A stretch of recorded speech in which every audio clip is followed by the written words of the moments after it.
been a big discussion about whether or not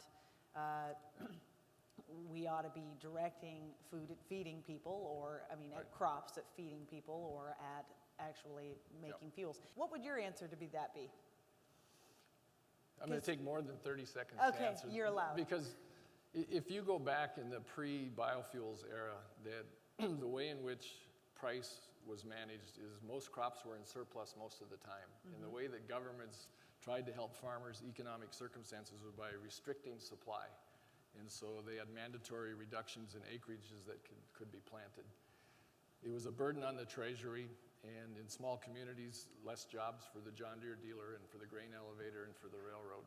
And so what really came about after a 20-year period where, in the absence of the Western countries where they subsidized farmers because the treasury was wealthy enough to do that, farming was operating below its cost of capital, and therefore it was decapitalizing. And you could travel and see it in the age of the tractors and in how bald the tires were.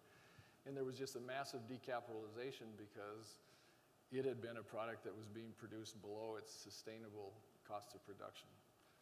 With the advent of the biofuels era, prices rose, perhaps too high for some, but clearly capital flowed into farm country, and you could see the recapitalization of agriculture. New John Deeres?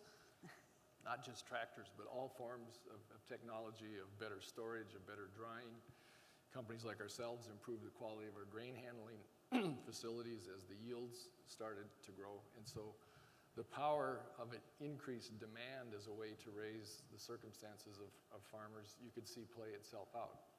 So now we're stuck with trying to find what is that Solomonic price that is high enough to avoid the decapitalization of agriculture, which will make everybody less food secure, and at the same time not be unfair to the urban poor and some of the people that Mike Duke and others are out there trying to serve, where their budgets are under stress.